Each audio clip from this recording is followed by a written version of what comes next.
Olá, sejam bem-vindos! Já pararam para pensar como é que a gente consegue achar a informação que realmente importa no meio de um mar de dados? Pois é, hoje vamos mergulhar fundo num conceito fundamental do aprendizado de máquina, a análise de componentes principais, ou PCA. E para nos guiar, vamos usar o texto clássico de Simon Hayek, Redes Neurais, uma base abrangente. Para começar, vamos pensar numa imagem bem simples, mas poderosa, a de uma sombra. Uma sombra, no fundo, é só uma projeção em duas dimensões de um objeto que tem três, certo? Mas com a luz no ângulo perfeito, essa sombra consegue capturar a essência, a silhueta mais importante do objeto. Guardem bem essa ideia, porque ela é a chave de tudo. A gente vai usar essa metáfora da sombra como o nosso mapa. Primeiro, vamos entender por que ter dados com dimensões demais pode ser um problemão. Depois, vamos conhecer a ferramenta que nos ajuda a achar a projeção perfeita, ou PCA. A gente vai ver essa técnica em ação e, no fim, juntar todas as peças. Então, vamos lá!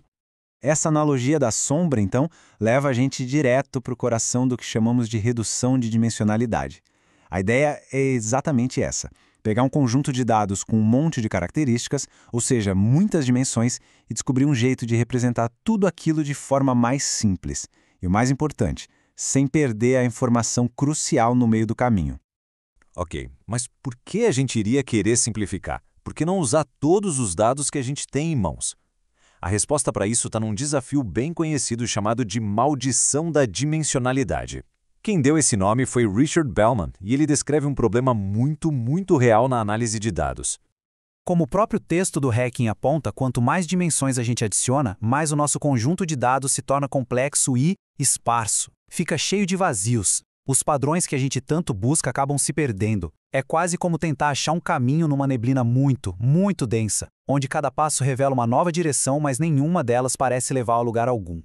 Então, o ponto-chave aqui é o seguinte: mais nem sempre é melhor. Na verdade, muitas vezes é pior.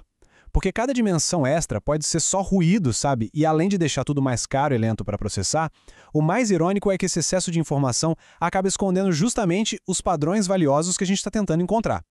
Certo. Então, como é que a gente faz para atravessar essa neblina toda? Como a gente encontra a sombra mais reveladora dos nossos dados? Bom, a resposta é uma técnica matemática muito elegante e poderosa: a análise de componentes principais, o PCA. Pense nela como a nossa lanterna. Olha, sem entrar muito fundo na matemática, a intuição por trás do PCA é bem legal.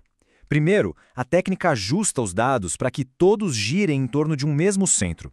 Depois, ela começa a procurar a direção onde os dados estão mais espalhados, ou seja, onde existe a maior variação. Essa direção, ela se torna o nosso primeiro e mais importante componente principal. Na linguagem técnica, essas direções são os autovetores. Dá para pensar neles como os diferentes ângulos possíveis para a gente projetar nossa sombra. E a importância de cada ângulo, ou seja, o quanto da dispersão original dos dados ele consegue explicar, é medida pelo seu autovalor. Um autovalor bem alto significa que aquele ângulo específico cria uma sombra muito informativa. E claro, isso não é só a teoria.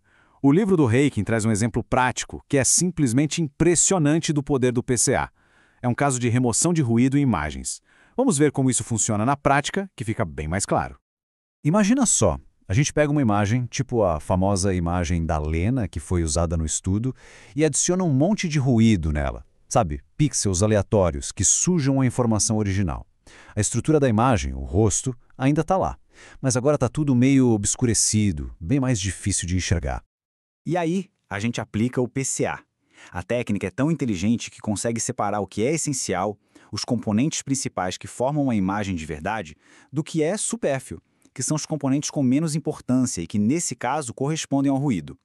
Ao jogar fora esse ruído e reconstruir a imagem só com a sua essência, olha só o resultado. Uma imagem muito mais limpa. O que a gente acabou de ver aqui, o PCA pegou um sinal que era super complexo, cheio de ruído, e conseguiu extrair a sua estrutura essencial, limpando a informação. E esse é o grande poder dele: encontrar a essência no meio de toda a complexidade. Resumindo, a troca que o PCA nos oferece é muito clara. A gente sai de dados de alta dimensão, que são complexos, cheios de ruído e bem caros para processar, e chega numa representação reduzida, que é mais simples, tem um sinal muito mais claro e é computacionalmente eficiente. Isso não só facilita visualizar os padrões, mas também ajuda a construir modelos de machine learning bem melhores. Bom, antes da gente fechar, um momentinho para falar sobre esta análise que estamos fazendo aqui. Esta é uma iniciativa do Anderson. Ele é um profissional que trabalha com automação industrial e é um apaixonado por compartilhar conhecimento sobre tecnologia e ciência de dados.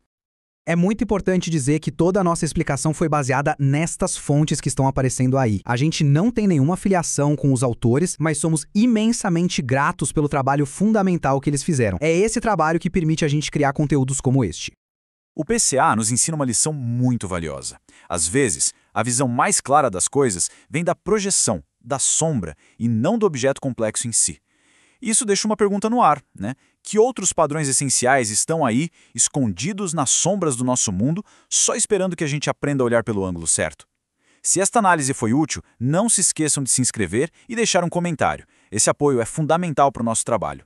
E fiquem de olho porque em breve vamos explorar temas ainda mais profundos. Até a próxima!